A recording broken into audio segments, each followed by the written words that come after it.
patuloy na sabahin natin, Diyos. Hallelujah. I want to hear His word and read each line and praise. Yes, oh God, hallelujah.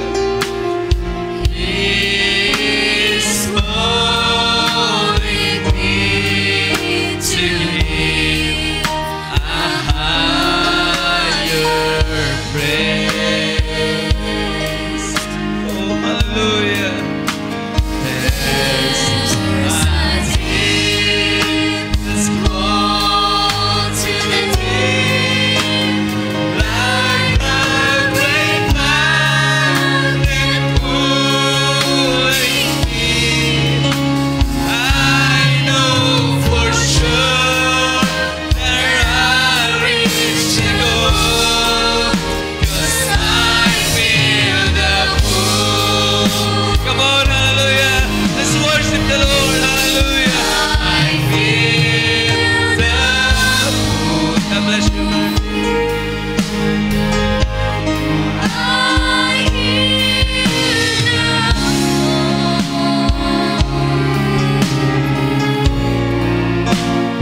I know His Spirit's moving me to give my all.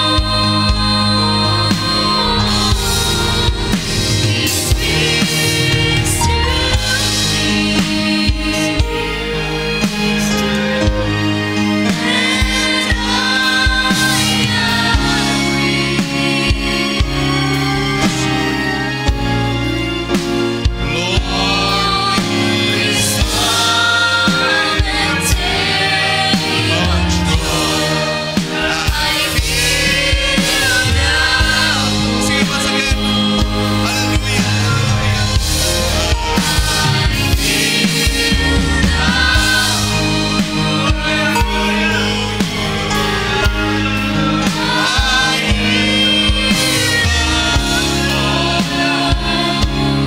He's calling to you. I know His Spirit's moving me to give my all. He speaks to me, Hallelujah. Hallelujah. and I agree. Praise God. Praise Lord, please Come and take control. I feel the Lord, please come and take control. Lord, please come and take control. 'Cause I feel the Amen. Palakpakan ang ating Panginoong Kristo Jesus. Praise the Lord. Praise the Lord. Praise the Lord God. Hallelujah. Hallelujah. Ang Diyos natin ay buhay at siya'y tumatawag sa atin, sa bawat isa, sa mga sandaling ito. Kaya naman ating buksan ang ating pandinig, ang ating pananampalataya, for our God speaks to us sa ating kalagitnaan. Tayo muko at sa panalangin, pasalamat sa ating Diyos. Pakil namin Diyos, sa mga sandaling ito kami ay nagpasalamat sa iyo dakilang paggawa at pagkilos sa aming kalagitnaan. Tunay nga o Diyos na Ikaw ang siyang nagbigay sa amin ng pagpapala. Ikaw ang kumilos sa aming mga buhay, nag-ingat sa aming mga daan. Hindi mo kami pinabayaan o Diyos, sila naman kalayo, ay mga biniyahe o Diyos, upang makarating lamang sa iyong presensya. Kaya sa mga sandaling ito, Diyos, karapat dapat ka lamang sa papuri at pagsamba. Karapat dapat ka lamang itaas, O Diyos, sapagkat napakabuti mo sa aming mga buhay. O Diyos, tunay nga na sa mga sandaling ito, ang aming mga puso na nagalak, na mapurihan, luwalhatiin ang iyong pangalan. Kaya, O Diyos, bayaan aming bigyan mo kami ng kagalakan, bigyan mo kami ng kalakasan upang sundin ang iyong pagtawag sa amin upang magpuri at magdakila sa iyong pangalan, O Diyos. sapagkat Ikaw ang Diyos na patuloy na gumagawa, kumikilos sa mga buhay. Nangusap Ka, O Diyos, gumawa Ka sa mga buhay at tunay nga ang mga puso na nagagalak upang ipatotoo ang iyong kabutihan. Kaya, O Diyos, sa mga sandaling ito, bigyan mo kami ng isang puso na nagagalak, na ibigay sa iyo ang papuri at pagsamba. Sa mga sandaling ito, O Diyos, we could tell all of your goodness sa mga buhay for many hours. Pero, O Diyos, sa mga sandaling ito, we will give reverence sa iyong mga salita. As we bow down our heads, we pray for a spirit that gives us understanding sa iyong mga salita. We pray, Lord, ng isang puso na malinis, dahil itong sabi sa iyong mga salita, ang isang sisidla na hindi malinis, kapag binuhos ang isang alak na sariwa, ito'y masisira. Ito'y walang pakinabangahan. Ang iyong salita ay walang pakinabang kung ang mga puso ay hindi malinis sa iyong harapan sa mga sandaling ito. That is why, Lord, we pray for a clean heart, a pure heart. Katulad ng awit ni Haring David, Lord, if you see any wicked way in us, may it be cleansed, may it be purified, Lord. At bayang kami ay pumunta sa iyong presensya with an open heart, with an open mind, waiting, receiving what you have prepared for us sa mga sandaling ito. And as we said, Lord, Ikaw, Diyos, ang siyang mangungusap sa aming kalagitnaan. We wait only for you, Lord. Sa mga sandaling ito, ang aming dalangin, mangusap Ka, kumilos Ka sa mga kabataan, O Diyos, mula sa pinaka-may edad, sa may pinaka-maraming pangunawa hanggang sa, O Diyos, sa mga musmus, sa mga nagpapasimula. Lord God, may you speak your word plainly, openly sa bawat isa. Send your spirit, send the spirit of understanding so that we may be able to understand your will, Lord. At bayang Ikaw lamang siyang kumilos sa aming kalagitnaan na walang paghatangi, without respect of persons. At bayang kumawa Ka with a still small voice, with your spirit calling us. Kumilos Ka, mangusap Ka. Lord, what you have prepared for us this evening, may it be open plainly by you alone, Lord. Tago mo ko sa iyong likuran, Lord, wala akong magagawa. Ikaw lang ang Diyos na siyang source ng pagpapala. Kaya sa gabing ito, Diyos, lahat ng mga bagay na lagak namin sa iyo, ang papuri, ang pagkakila, pagluwalhati, lahat-lahat ay sa iyo lamang sa uli. Sa tangi at banal na pangalan ng aming Panginoong Kristo, Jesus. Amen and amen. Purihin ng Diyos, maaari natin palapakan natin, Panginoon. Praise the Lord. Purihin ng Diyos at ang pagbati ng magandang gabi. While we are standing, ay magbukas tayo ng ating banal na kasulatan. Okay, so we will continue yung ating pagtatalakay sa epistles ni Pablo. Here sa Romans, nakalawang bahagi natin. Okay, so sa Romans chapter 5 verse 6 to 11, let's read this as our main key verse nating bubuksan sa gabing ito. Verse 6 says, "For while we were still weak, at the right time, Christ died for the ungodly. For one will scarcely die for a righteous person, though perhaps for a good person one would dare even to die. But God shows His love for us, and while we were yet still sinners, Christ died for us. Since, therefore, we have now been justified by His blood, much more shall we be saved by Him from the wrath of God.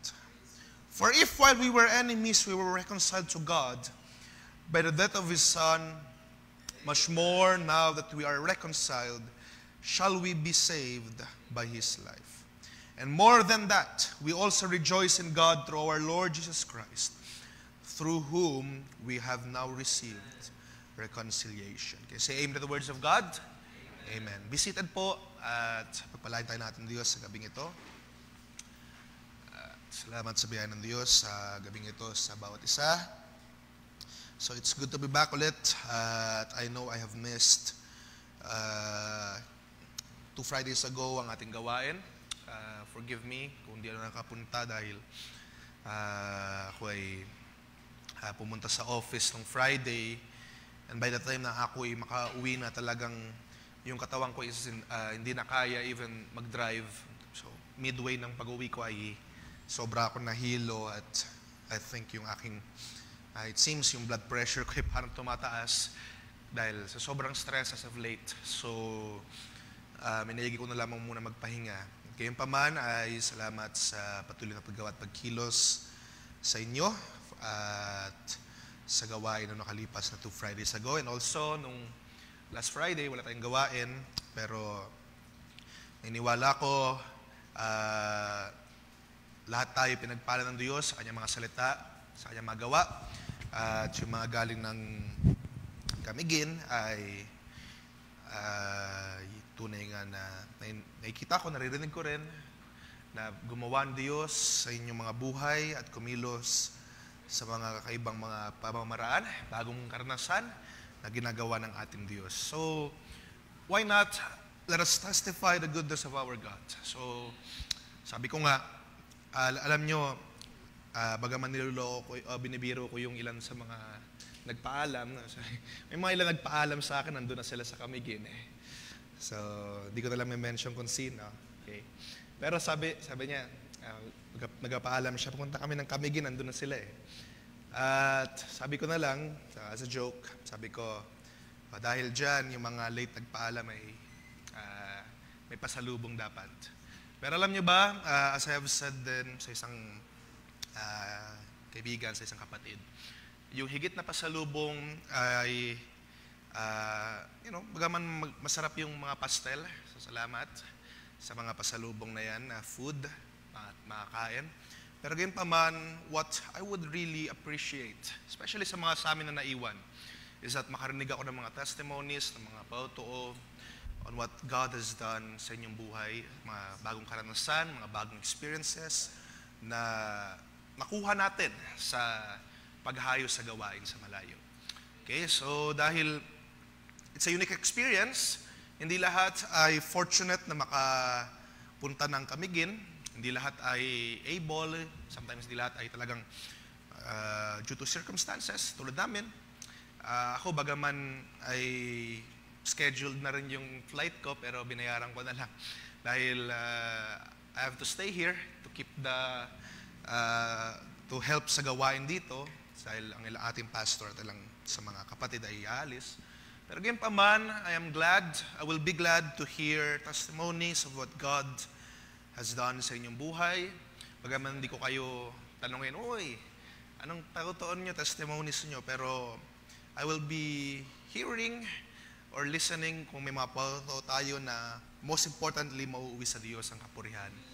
At I would be really glad kung tayo ay makita na pagbalik natin dito, different person, ibang tao na, sapagkat ang Diyos ay nangusap at tunay nga na gumawa sa ating buhay.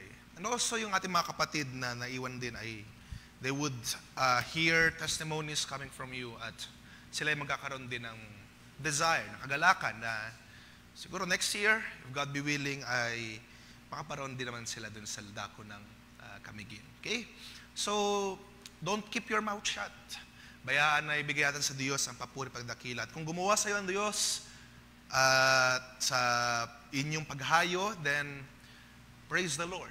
Papurihan natin siya. Ibalik natin sa Diyos ang mga papuri, pagdakila at pasalamat. Dahil karapat-dapat ang Diyos sa papuri.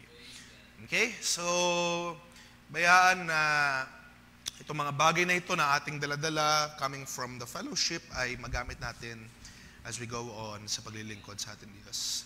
Okay, so sa mga sandaling ito, as I have only a couple of minutes, ay nais kong puntahan na ang ating pag-uusap dahil medyo marami pa tayong dadaanan dun sa ating pagtatalakay dun sa epistle ni Pablo sa Romans. So ito yung part 2 ng ating pag-uusap. So last time, pinag-usapan natin ang introduction or pinag-usapan natin kung ano yung background, saan ba nanggaling itong church na ito, sino ba itong sinusulatan ni Pablo. And at the same time, we have walked on sa pag-uusap pertaining sa unting background sa buhay ni Pablo, pertaining sa background do sa Church of Rome, yung motivations ni Pablo, bakit siya nagsulat, at pinuntahan natin yung chapter 1 to chapter 4 ng Romans. So if you would display yung ating presentation, PowerPoint presentation. So nilagyan ko na this time para makita ng lahat. So paki-display na lang. Okay, so yun yung ating pag-uusap ngayon, the Epistle of Paul to the Romans. So sa next slide, next slide please. Okay. May next slide ba? So sa next slide, bibigyan natin ng unting background lang. So kung maalala ninyo, last 3 Fridays ago, pinag-usapan natin kung anong purpose, anong motivation ni Pablo, bakit siya sumulat sa church ng Rome. Dahil, as we have known, itong church na nasa Rome ay nagsimula due to some Jewish people na dahil ito ay isang malaking part na isang country, itong Roman Empire, ilang mga Hudyo na nakarinig sa pagtotoo ni Jesus Christ at ng Diyos ay nakarating to sa Rome at nagsimula yung isang maliit na church doon na binubuo mostly ng mga Jewish Christians at ng mga Griego, mga Greek, or as we call them, Gentiles or non-Jews. So, however, habang tumatagal yung panahon ay itong mga Jewish Christians, they would insist yung mga laws ni Moses, yung mga kautosan ni Moses na pinuntahan natin last time na yung pagtutuli. So yung circumcision, kinakailangan gawin para maligtas. Okay? Kinakailangan gawin itong Sabbath para maligtas. Kinakailangan sundin yung kautosan ni Moses, don't eat pork, etc., etc., para maligtas. At dahil doon, nagkaagulo ang church ng Rome dahil sa ganung mga thinking, knowing na pinipilit itong mga Jewish people or Jewish Christians, itong mga Gentiles, to walk on sa mga bagay na kautusan ni Moses. Kaya si Pablo, nagsulat siya to address yung maraming mga bagay pertaining to this topic sa church na ito sa Roma. So pinuntahan natin yung first part, kung may na next slide. So, medyo ano ata yung natin. So kung mga next slide natin, pinuntahan natin yung first part na yung pinakita ni Pablo dito sa 4 na separations ng sulat ni Pablo, no? So binigyan natin siya ng 4 separations, divisions. So sa first part, sa chapter 1 to chapter 4, nakita natin dito, or pinakita ni Pablo, sinulat niya ang kaluwalhatian ng Diyos. Dahil ang Diyos ay siya ay great God, He is a righteous God. At mahalaga yun na ma-establish para ma-introduce yung kanyang pinapakita sa mga susunod na talata. No? If you would remember, sa chapter 1, pinakita ng Diyos na siya ay dakila at ang tao ay makasalanan, unrighteous. And sa chapter 2, marahil lang ilang mga Hudyo magsabi, we are, piling bayan kami ng Diyos. At kaya dyan, pwede kami magmalaki sa inyo ng mga Gentiles, hindi kayo napili. Pero actually, sabi ni Pablo, as a matter of fact, mas delikado pa nga kayo, mas mali pa nga yung ginagawa ninyo dahil kayo na nga yung piling bayan ng Diyos, kayo na nga yung may kautusan, pero kayo ay nagpapatuloy pa rin na gumawa ng kasalanan, ng karumihan. At actually, nagbigay si Pablo doon ng matinding sulat na nagsasabing, ipinapahiya dahil, kaya yung mga Gentiles ay galit sa Diyos dahil sa inyo. Okay, so if we will read that chapter 2. Kaya, ang conclusion ni Pablo, chapter 3, sabi doon, all have sinned and fall short of the glory of God. Okay? Gentiles man, or even yung piling bayan ng Diyos, lahat ay nagkasala.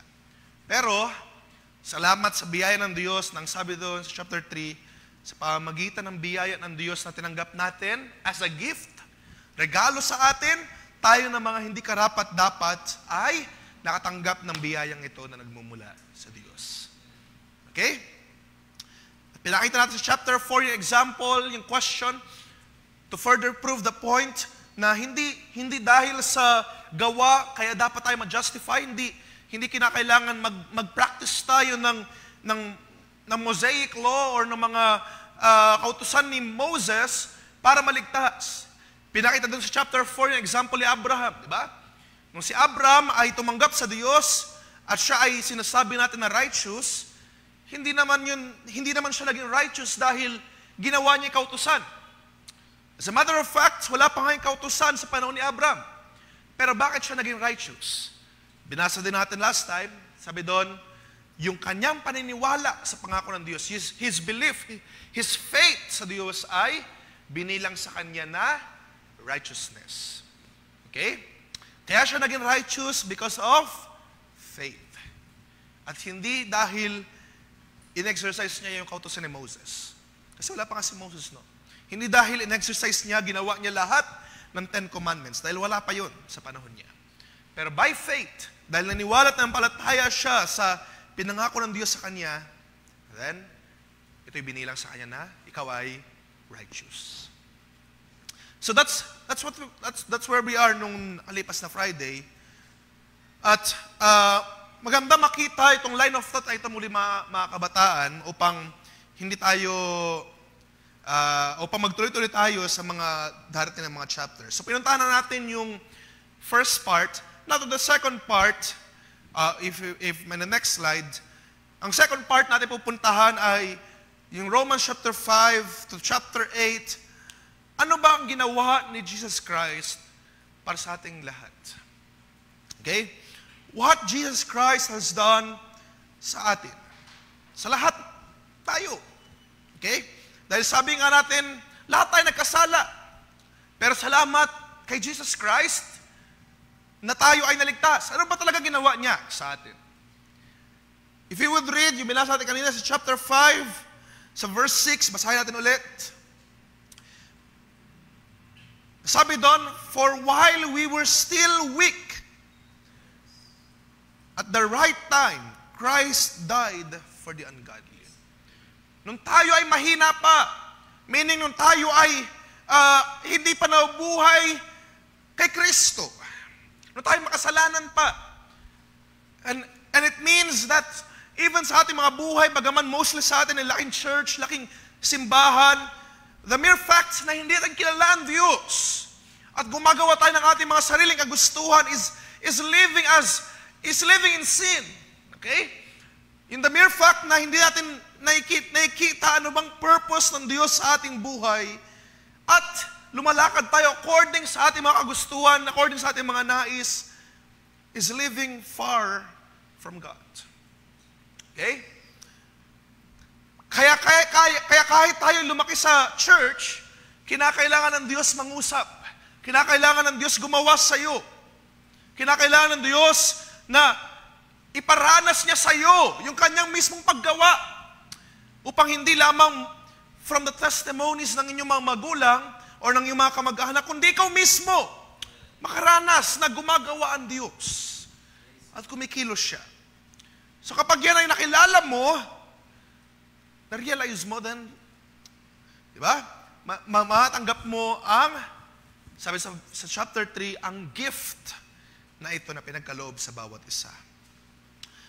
Nung tayo mahihina pa, nung tayo makasalanan pa, sa tamang panahon, ang ating Panginoong Kristo Jesus ay namatay for the ungodly, for us. Hindi pa nga tayo pinapanganak noong 2,000 years ago, He died on the cross para sa iyo. Dahil sabi sa isang awit, before the world was formed, ay tayo ay nasa kaisipan ni Kristo. If you would go on, sabi doon, for one will scarcely die for a righteous person. Though perhaps for a good person, one would even dare to die. Ano yung sabihin ito? So, di ba kapag sa panahon ngayon, mga tao ay, they would preserve their life. Mahirap na makakita ng mga hero ngayon na talagang to the point na halimbawa, isang tao ay ginugulpi or halimbawa, nananakawan, kinikidnap. Mahirap makakita ng hero ngayon na sasabihin, ako na lang yung barilin mo. Wag na siya. Ako na lang yung magbibigay ng buhay ko. Wag na siya. Dahil sabi dito, for even a righteous person, ay walang sino magtatangkang pumalit sa kanya sa kamatayan na kakaharapin niya. Pero ang ginawa ng ating Diyos, pinakita ng Diyos yung kanyang great love sa atin. While we were yet still sinners, sa verse 8 sabi doon, Christ died for us. Diba sa panahon natin ngayon, walang sino man na magbibigay ng kanyang buhay para sa kanino man. Dahil ang mga tao ngayon they think of themselves. Gusto nila mabuhay. Pero ang ating Panginoong Kristo Jesus, hindi lamang siya basta nagbuwis ang buhay para sa mga mabubuting tao or sa mga magandang ang background, even sa atin ng mga makasalanan, na mga wala namang utang na loob ang ating Diyos sa atin. Pero ang sabi dito, kahit na tayo, nung tayo ay makasalanan pa, ang ating Kristo Jesus ay namatay para sa atin. Okay? At sa pamamagitan nito, sabi sa verse 9, we have now been justified by His blood.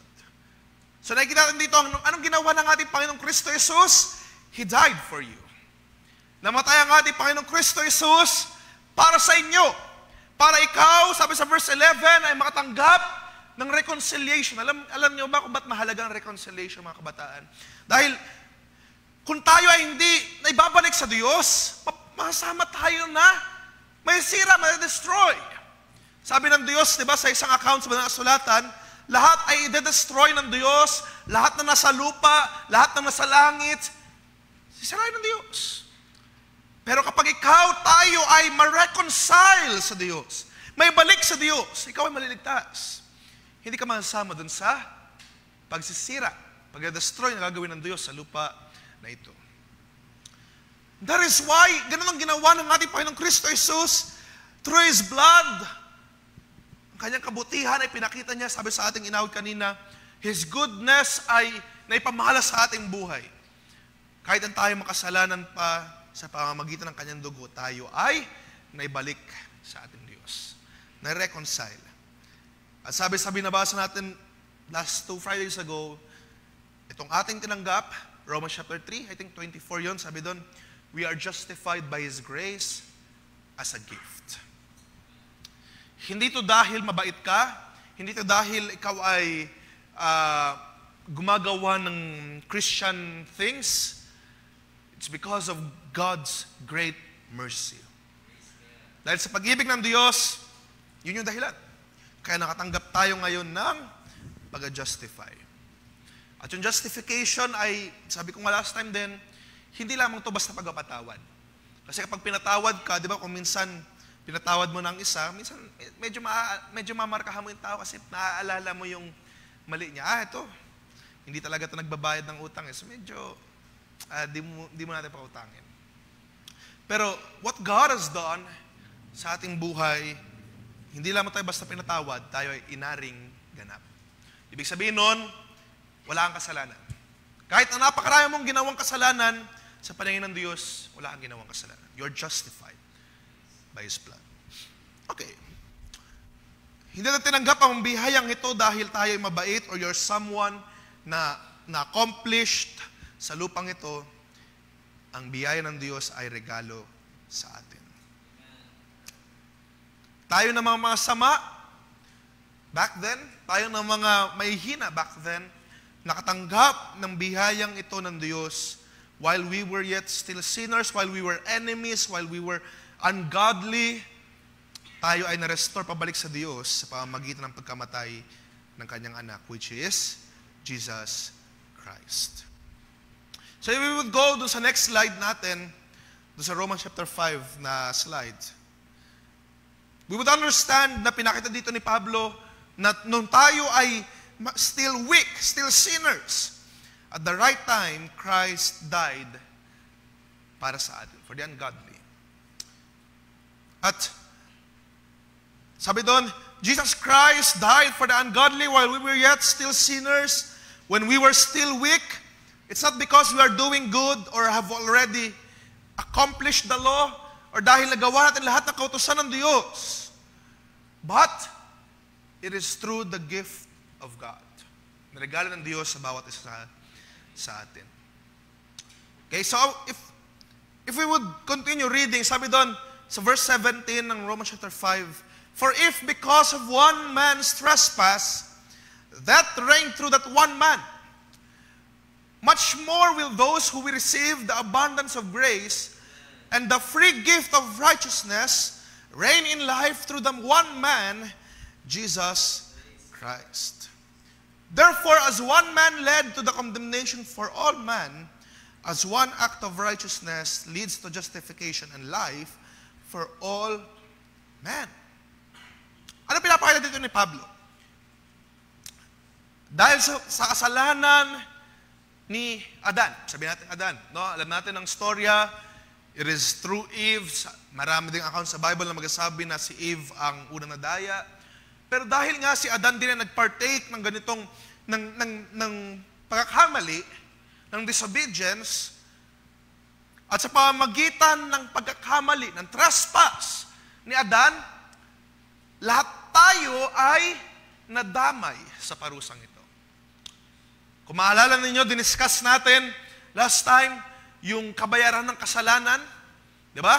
Kapag ang iyong mga magulang or kapag alimbawa ako ay nagkasala, yung kasalanan ay hindi ko lamang basta pagbabayaran, dadalaw yan hanggang sa 4 na generations. Right? Naalala niyo?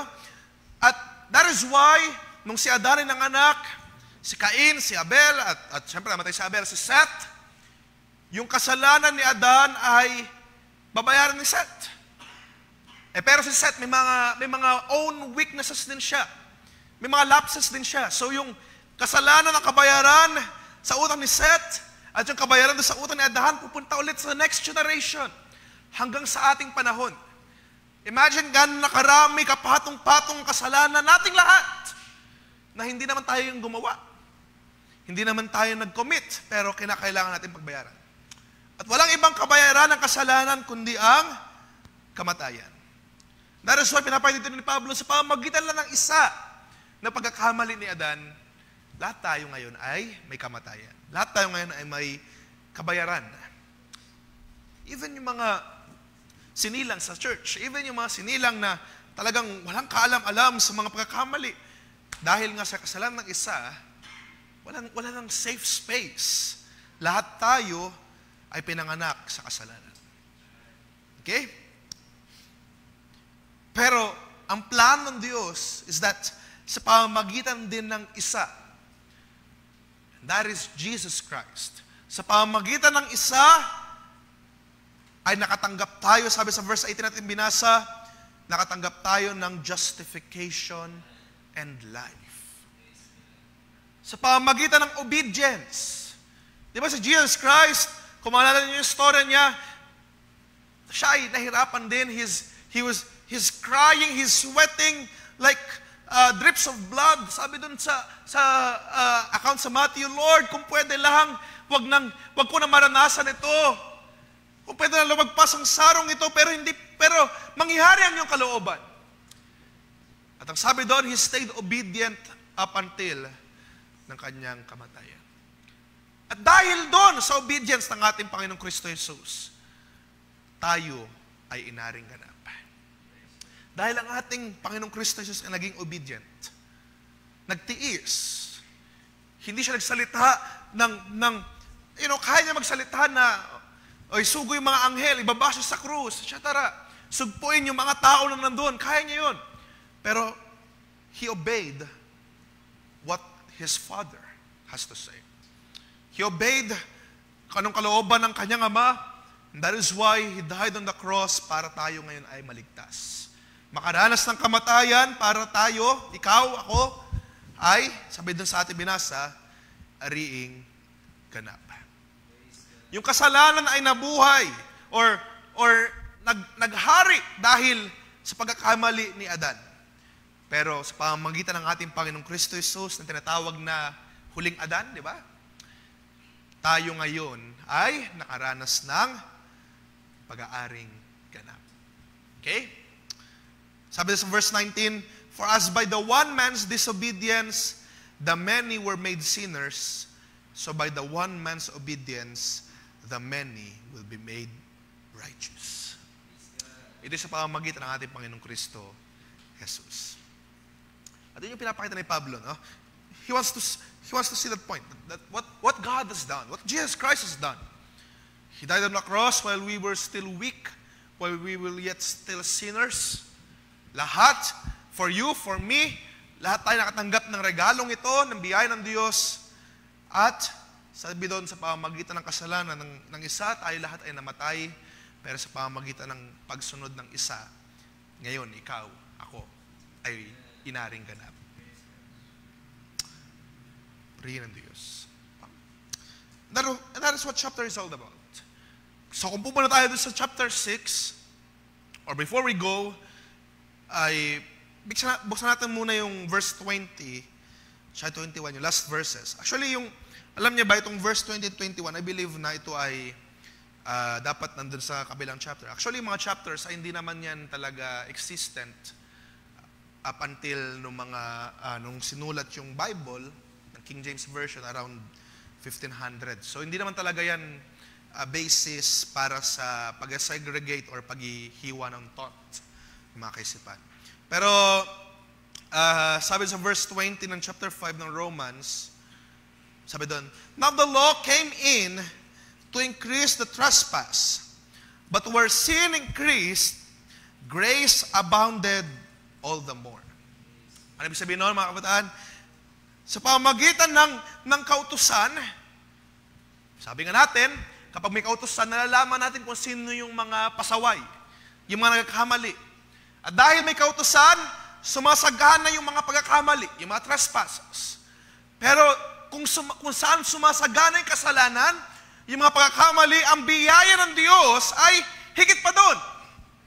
Okay? Yung biyaya ng Diyos ay it abounds more. Kung maraming mga pagkakamali, pagkakasala sa ating buhay, sa ating mga puso, ang biyaya ng Diyos ay higit pa sa ating mga kasalanan.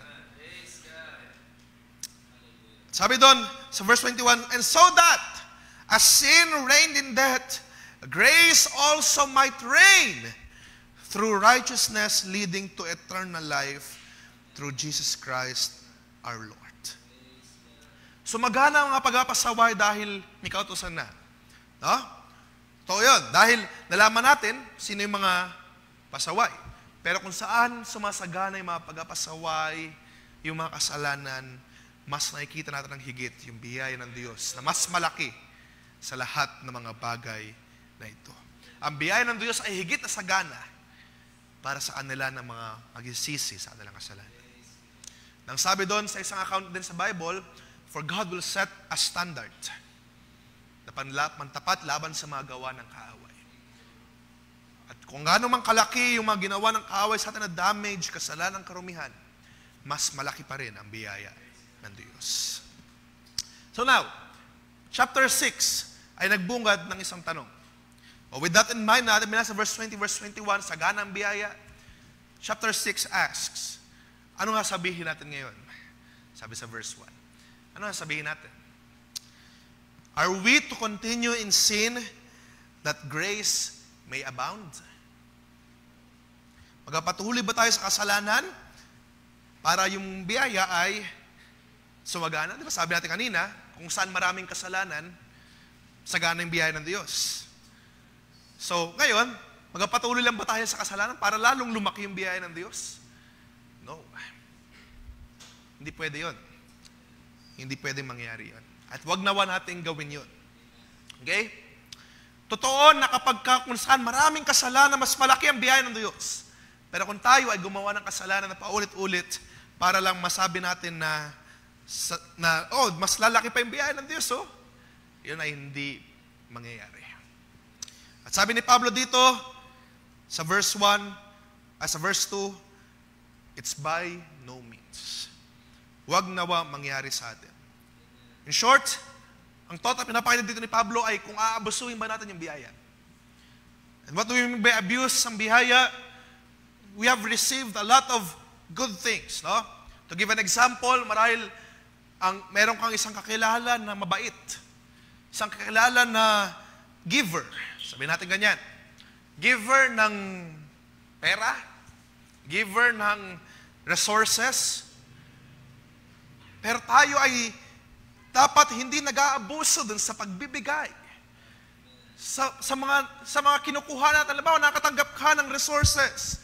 Thank you, brother. Thank you, sister. Pero bilang nakakatanggap ng mga resources na yan, hindi dapat natin inaabuso. Hindi dapat natin sinasamantala na, bibigyan naman ako nito ng pera, uubusin ko na ito agad para bigyan niya ulit ako. Hindi pwede yon. At ganoon na pinapakita ni Pablo. Gagawin mo ba yung kasalanan para bigyan ka ng biyaya ng Diyos? Bigyan ka ulit ng biyaya, ng biyaya, ng biyaya? Hindi. Huwag nawa mangyari. Dahil sabi dito ni Pablo sa verse 2, paano mangyayari na sila na mga patay na sa kasalanan ay mabubuhay pa doon? And what do we mean by that?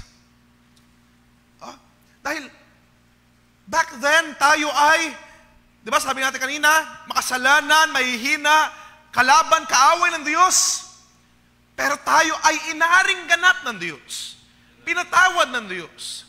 At hindi yan paglilin lang na ginawa ng Diyos, yan ay totoo, reality sa ating buhay. Nililinis tayo ng Diyos. Di ba? Pwede tayo mag-imagine, sa mundong ito, pwede mag-imagine, imagine mo na lang, halimbawa, si brother or si sister, ano man ang kulay natin, minsan maitim tayo or maputi. Imagine mo na lang, si brother hindi yan maitim, maputi yan. Pwede natin imaginein. Pero ang ginawa ng Diyos sa atin na hindi, imaginein mo na inaring ganap ka na, totoong inaring ganap ka ng Diyos. And anong ibig sabihin yan? Ay, ikaw ay nililinis, hinuhugasan. Continuous process, of course. Hindi tayo yung perfect at a snap. Pero meron tayong continuous process na nililinis, hinuhugasan ng Diyos. Kaya hindi pwedeng sumagana yung kasalanan sa ating buhay. Naunawaan niyo mga kabataan?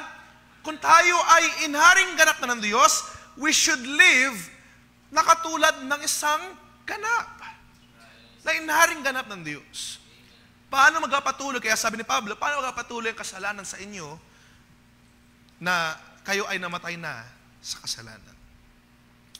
Kaya hindi ang isang Kristiyano na totoong nakaranas ng pagkabuhay muli kay Kristo, hindi niya abusuhin yung biyaya ng Diyos. Bakit? Dahil siya ay namatay na doon sa kasalanan na iyon. Namatay ka na doon sa pagkakamali, namatay ka na doon sa karumihan na iyon, kaya hindi mo na gagawin ulit. Okay?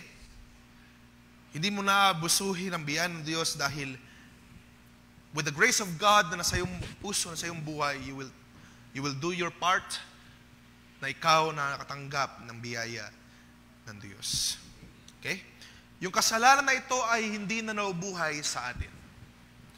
Ito ay, sabi doon sa mga sunod na verses, namatay kasama ni Kristo. Know ye not, sabi doon sa verse 3, sa verse 4, nung tayo ay nabautismo kay Kristo, sino ditong baptized na? Sino dito baptized na? Raise your hands. Okay? So sa mga baptized na, kayo ng mga nabautismohan, nabaptize kayo in the name of the Lord Jesus Christ. Ang sabi doon, do you not know na kung kayo ay nabautismohan sa pangalan ni Kristo Jesus, you were also baptized into His death. Ano ibig sabihin nun? Na kayo ay namatay kasama ni Kristo. At kapag kayo namatay kasama ni Kristo, yung mga lumang pagkatao natin ay kasama ng nalibing. Yung mga kasalanan, karumihan, yung mga bagay na paggawa ng kasalanan, kasama na yan nalibing kay Kristo. At nung ikaw ay nabuhay na muli, sabi sa verse 4, ikaw ngayon ay lalakad na sa newness of life. Nung nabuhay tayo muli, after natin iahon dun sa bautismo, of course, tao tayo, maraming mga pagkukulang pa, kahinaan pa, pero yung ating paglakad ay hindi na sa ating sariling gusto. Kundi lalakad tayo in that newness of life. Bagong buhay, bagong paglakad sa ating buhay. Marami tayong pagkakamali. That is true. Even right now, ilan sa inyo ay binautismohan na many years ago. Pero marami pa rin tayong pagkakamali. Pero ang kinaibahan, nung ikaw ay bago kay lubog at ngayon na ikaw ay lumalakad as a Christian, ang kinaibahan, ikaw ngayon na bumangon muli kasama ni Kristo, ikaw ngayon ay may bagong lakad.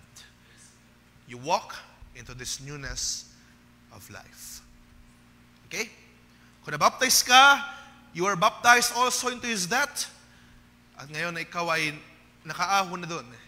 Yung kasalanan, yung paglakad mo sa iyong sariling gusto, sa iyong mga sariling desires, kasama na yung namatay doon sa libingan. At umahon. Pag-ahon mo, ang paglakad mo ngayon ay doon sa newness of life. So don't get the idea na kapag ka ikaw nabaptize ay ligtas ka na. Ibig sabihin nito, kinakailangan pang lumakad. We need to walk into the newness of life. At tayo ngayon ay sabi doon, sabi sa verse 11, so you also must consider yourselves dead to sin. Okay? Consider yourself na patay na sa kasalanan. Totoo, marami pa pagkahinaan, marami pa pagkukulang. Brother Tim, marami pa akong weaknesses, marami pa akong mga pagkakamali kasalanan. Pero sabi dito, consider yourself na patay na sa kasalanan. So kami mga kahinaan, kapag pagkukulang ka pa, you are dead to sin. Tapos na at tinatapos na ng Diyos sa iyong buhay ang kasalanan. At sabi dito, you are now alive to God in Christ Jesus. That is why sabi sa verse 12, let not sin therefore reign in your mortal body. Ito kinaibahan, sabi ko kanina, di ba? Kasi yung mga hindi pa tumanggap, hindi pa lumalakad sa newness of life, sabi sa verse 12, they make you obey to their passions. Anong gusto ng laman, gagawin mo. Pero kapag ikaw ay nabautismohan na kay Kristo, na sabi doon, you consider yourselves dead to sin, meron ng battle. Meron ng struggle. In the mind, in yourself. Why? Because meron ng spirito na nangungusap sa iyo loud and clear sa iyong puso. If not, then kinakailangan na nating lumapit sa ating Diyos. At kung gusto natin maranasan itong hindi lamang ito basta moral compass, kundi ito'y greater than that dahil lang ungusap directly ang Diyos sa iyo on what to do and what not to do. Pero kung ito'y nanlamig ng hina, kinakailangan natin bumalik sa ating Diyos upang mag-restore ng kagalakan, ng init sa inyong puso. Ang sabi doon, paalala ni Pablo, do not present your members to sin as instruments of unrighteousness. So, sa madaling salita, ang isang tumanggap kay Kristo talaga ay hindi makakaabuso ng biyaya.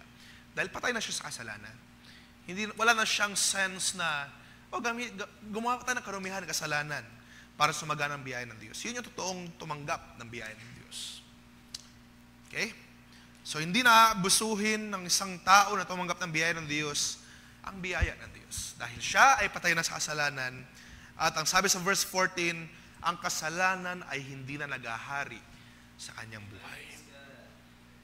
Dahil, sabi doon, hindi ka na under sa batas, kundi under sa biyaya. So, di na dapat tayo mabuhay pa, ibuhay pa ang ating mga buhay sa kasalanan. Dahil, sabi doon, if we will continue, sabi doon, may isa pang tanong si Pablo doon, sabi niya, kasi ba under grace na tayo ay pwede nang magkasala? Under grace tayo hindi tayo under law. Can we sin? Hindi naman tayo under kautusan. Sabi nga natin, di ba, in-establish natin previous Fridays ago, ang kautusan, kapag merong kautusan talaga ay lumalabas yung mga makasalanan. Pero dahil ba nasa biyaya tayo, ay pwede nang magkasala? Hindi na mangyari. Okay? Hindi pwedeng mangyari. Dahil tayo nasa biyaya ng Diyos, ito'y ating samantalahin in a sense that gawin natin ang kalooban ng Diyos at wag nating hayaan na ito ay abusuhin. Wag nating hayaan na ito ay lumagpas or sabi doon, ang isang term doon ay wag nating hayaan abusuhin. Yun nga, abusuhin yung biyaya ng Diyos na pinagkaloob niya sa ating buhay. At kung ikaw ay tunay nga na bautismohan na, ay hindi ka na magkakaroon ng ganong motivation na abusuhin ang biyaya ng Diyos. Sa chapter 7, sa next slide, isang maikli lang din na tanong or maikling chapter na sabi doon, tayo ay pinalaya na. We are free and released from the law. Wala na tayo sa kautusan, At hindi dapat sino man maglagay sa iyo sa kautusan. At yung tutukoy yung kautusan dito, yung mga rules of the book of Moses. Yung mga kautusan sa Ten Commandments. Yung mga kautusan na ganito, ganyan.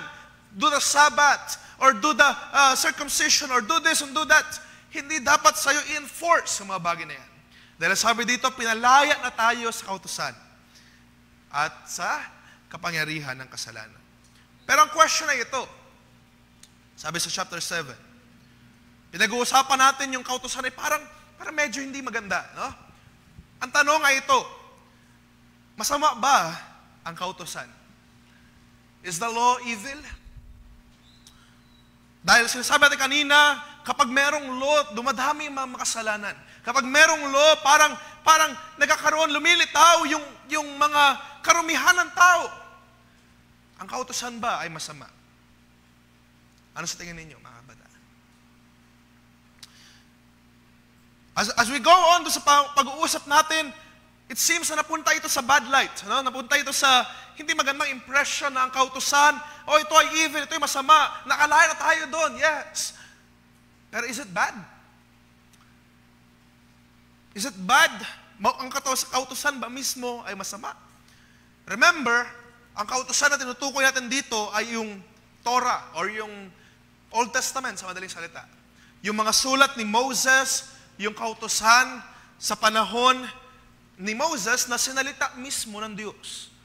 So kung gano'n ang ating pagka-define sa kautusan, tatanungin ko ulit kayo, yung mga sinabi ba ng Diyos ay masama?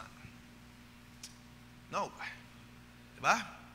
Hindi masama ang mga sinabi ng Diyos. So sa madaling salita, ang kautusan ay hindi masama. Sabi pa nga doon sa verse 12, ang kautusan ay banal.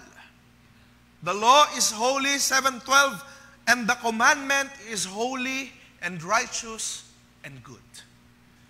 Okay? So wag niyong isipin na, we are free from the law. Pero yung law kasi masama yan. No. It's just that, ang kautusan ng Diyos, ito'y banal, ito'y sagrado, ito'y righteous. Ito'y mabuti. But you know what makes it under a bad impression, mga kabataan? Bakit ito'y napunta sa masama?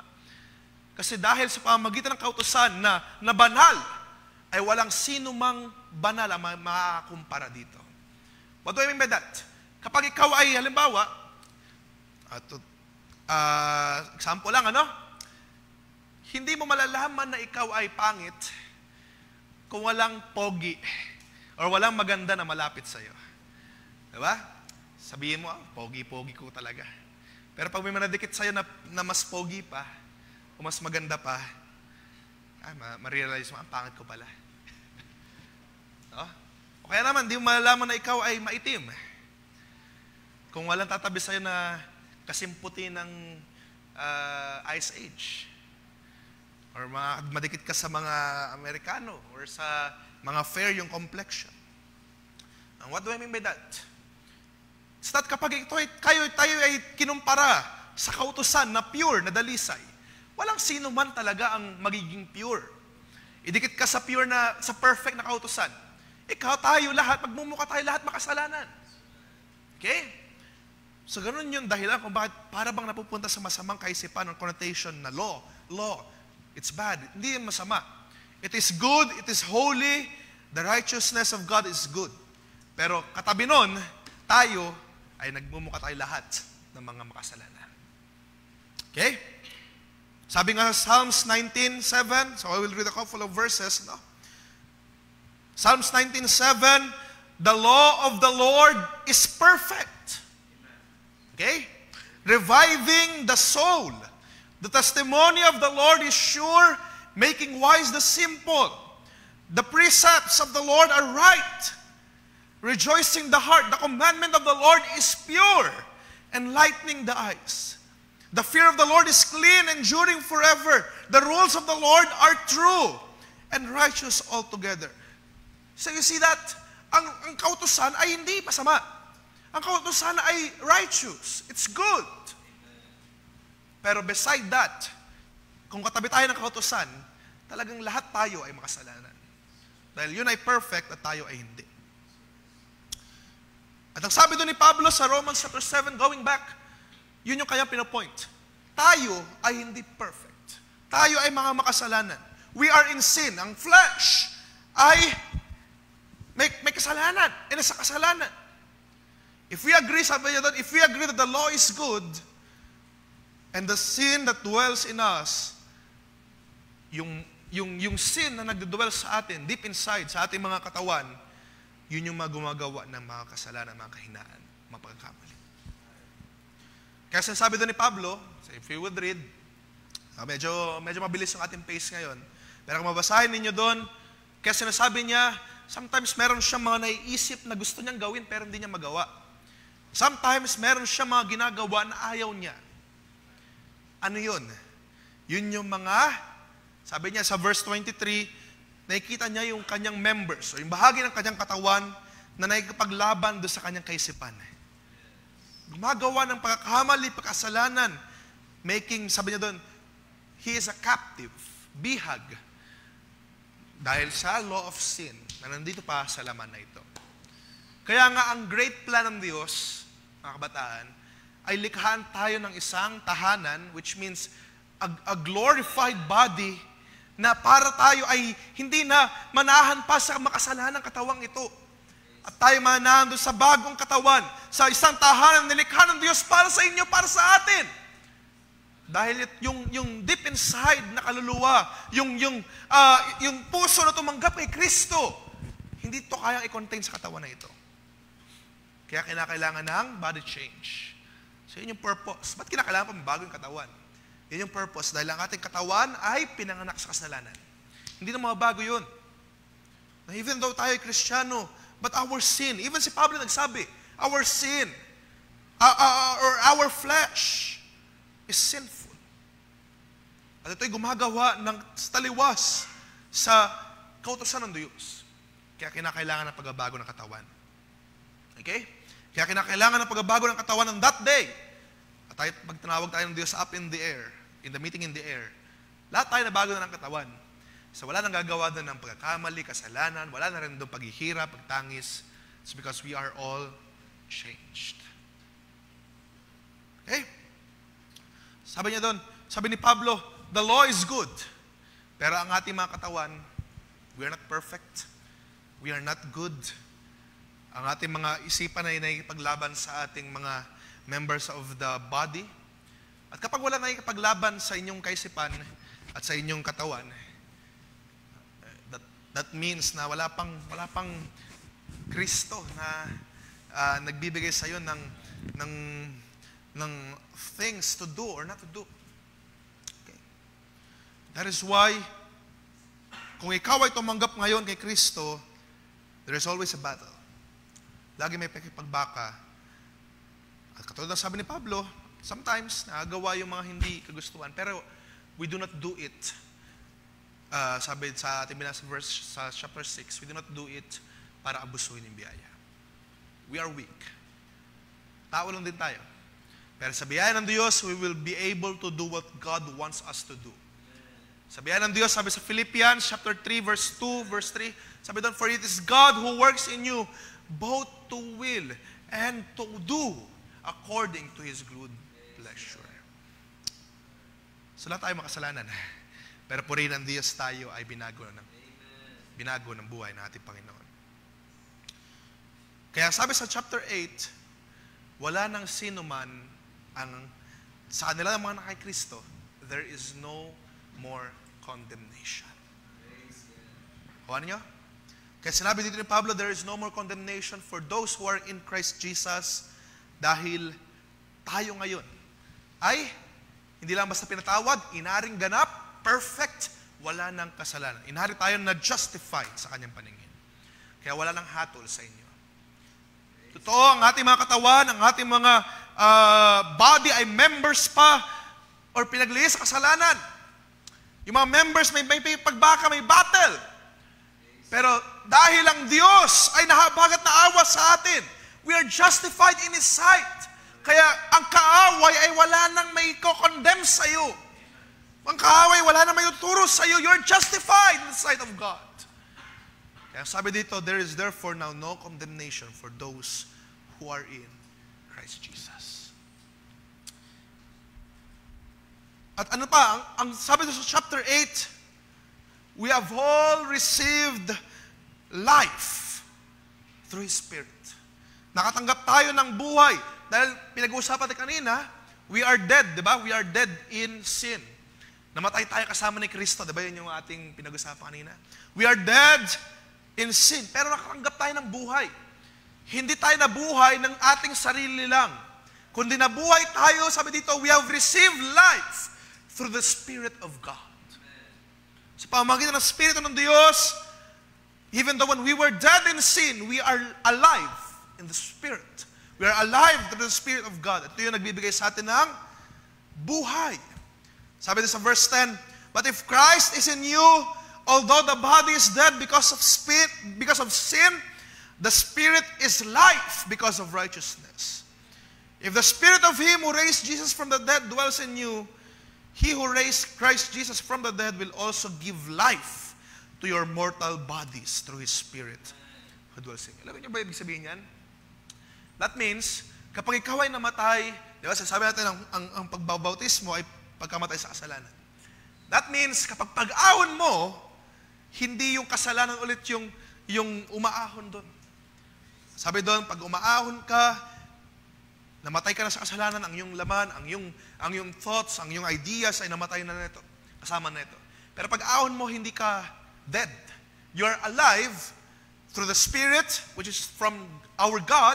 At ang sabi dito, kung ang Spirito ng Diyos na nagbuhay kay Jesus from the dead ay nanahan sa iyo, ito rin magbibigay sa inyong ng buhay sa iyong mortal body. Okay? It will give life sa iyong mortal body through the Spirit of God who dwells in you. So nakakagawa ka ngayon ng kalooban ng Diyos. At ikaw ngayon ay buhay, may kalakasan. Because of the Spirit of God that dwells in you. So we have received life through the Spirit. Ano pa atin natanggap? We have all received adoption. Kaya sabi doon sa isang talata, sa mga verses na sunod, sabi doon, so now you can cry, Abba, Father. Diba? Alam niyo ba sa panahon nila Jesus, ang pagtawag sa Diyos na Ama ay blasphemous. No, hindi yan ginagawa ng mga tao. Dahil ito ay wala makapagsabi na ang Diyos, ang great eternal Spirit ay kanyang Ama. Okay? Ito yung blasphemous dahil parang ginagawa mong tao ang Diyos. So, kaya ang kaparusahan sa mga nagsasabi ng gano'n ay binabato. Kaya si Jesus, sa panahon niya, yung mga Pharisees ay gusto siyang batuhin dahil sinasabi ni Jesus na, Ama. Hindi pwede yon sa panahon nila. Pero ngayon, ang sabi dito, we have understood. Kaya natawag natin ng Diyos na Ama dahil tayo ay nakatanggap ng adoption. Nakatanggap tayo ng Espiritu ng Diyos. At nung nabuhay tayo muli, we can cry now to God, Abba, Father. Matawag natin ng Diyos na Ama. Bakit? Dahil siya ngayon ang nagbuhay sa atin na muli. At tayo ay patay na sa kasalanan. Ang pagbuhay natin, sabi doon, we have received the Spirit of God. You can say now that, you can say that our God is our Father. Because, sabi sa verse 16 ng Romans chapter 8, the Spirit Himself bears witness with our spirit that we are children of God. Anong pruweba mo na anak ka ng Diyos? Yung Espiritu mismo na nasa iyo. Espiritu ng Diyos na nasa iyo ang magpapatunay. Hindi mo na kailangan magsalita. Kasi nasa Church of the Firstborn ako. Nasa bulihan ako. Chatara. Yung Espiritu na mismo magpapatunay. Yung Espiritu na nasa iyo. Yun ay magsasabi na ako ay anak ng Diyos. You know how much many people would say na sila ay children of God, sila ay Christian, sila ay this and that. Pero what a great testimony kung yung Espiritu mismo ang magsalita. Kung hindi na ikaw yung magsalita, kahit wag mo na sabihin na Kristiyano ka o na anak ka ng Diyos, kahit hindi mo sinasabi, merong Espiritu na nagpapatunay. Ito, anak to ng Diyos. At yun yung hanapin natin mga kabataan. Hindi yung sasabihan ka, hindi yung sasabihin mo na, alam niyo ba, Kristiyano ako. Ang magpapatunay niyan ay ang Espiritu. Spirit that is inside you. So kung di yan makita, then there may be something wrong. At tayo ngayon, sabi doon, sa mga sunod pa mga talata, we have all become heirs of the Father. Tagapagmana ng mga biyaya ng Diyos. Napakaraming biyaya ng Diyos at tayo ngayon ay nakatanggap nito. Yun yung ginawa ng ating Panginoong Kristo Jesus, di ba? We have become heirs of the Father, co-heirs with Jesus Christ. At ang sabi doon, God has provided with many blessings. At lahat tayo ay nakasama doon. That's what God has done. That's what Jesus Christ has done sa ating buhay. Ano pa? Kung tuloy tayo basahin, lahat ng mga bagay na ito, o lahat pa ng mga bagay na darating pa sa hinaharap, ay hindi may kukumpara sa mga dinadanas sa ating ngayong paghihirap, pagtitiis. Pero huwag ka mag-alala. Kung dumanas mo man ngayon ng pagtitiis, paghihirap, may mga struggles, may mga onting pag-struggle within the mind, pagtitiis, huwag ka mag-alala. Yung mga bagay na darating pa ay hindi may kukumpara. Sa mga pagtitiis mo, sa mga paghihirap mo, sa mga enduring mo, mayroong mga bagay na higit pa na darating sa iyong buhay. Yung kaluwalhatian ng Diyos na siyang darating sa iyo ay hindi may kukumpara dyan sa mga dinadanas mo. That is what God has done. That is what our Lord Jesus Christ has done sa ating buhay. The glory that awaits is not worthy to be compared. Kaya ang sabi doon, sa Romans chapter 8, yung familiar na talata tayo, kaya huwag ka mag-alala, all things work together for good to those who love God. Dahil yung mga bagay na darating, hindi yan makukumpara sa mga dinadanas mo yan. At kung tutuloy niyo pang basahin doon sa chapter 8, isa pa sa mga tinanggap natin from Jesus Christ is that we have received this love from God. Nang sabi doon, there is nothing that can separate you from His love. Nor life, nor death, kagutuman man, anything, walang makakapaghiwalay sa iyo sa pag-ibig ng Diyos. At yan ay sa pamamagitan nino? Jesus Christ. Dahil si Jesus Christ ay na-reconcile ka pabalik sa Ama, wala lang ay makakapaghiwalay sa iyo sa pag-ibig ng Diyos. Wala na makakapaghiwalay sa iyo sa pag-ibig na pinapakita ng Diyos sa iyo ngayon. So maraming benefits na binigay ang ating Panginoong Kristo Jesus. And that's what Paul is saying. Look what Jesus Christ has done. Napakalaki, napakarami ng kanyang ginawa sa ating buhay. Daming benefits na binigay ng Diyos for us. If we would go back sa ating presentation. So natapos na natin yung chapter 5 to 8 on the idea what Jesus Christ has done for us all.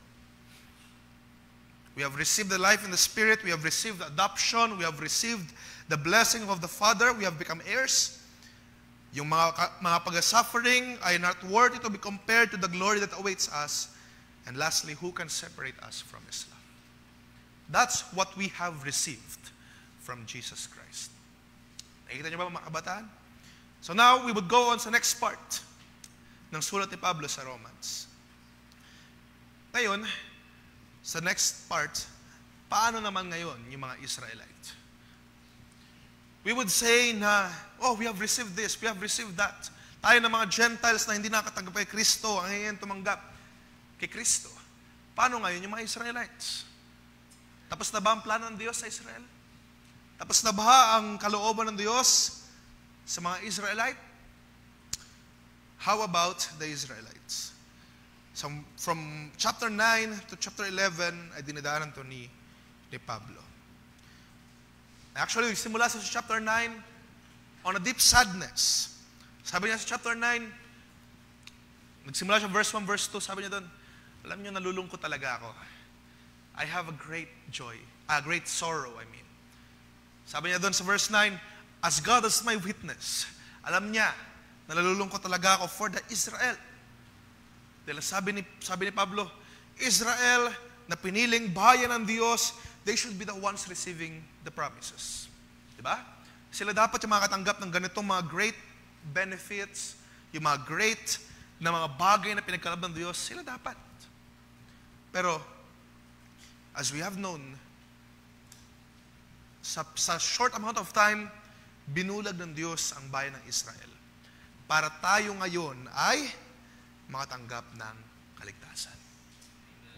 So, bumaling ang Diyos sa Gentiles, sa mga non-Israelites. At lahat tayo nakasama at nakatanggap ng biyayang ito. Pero Paul has great sadness. Kasi, una, siya ay Hudyo din. He is from the tribe of Benjamin, sila sabi niya doon.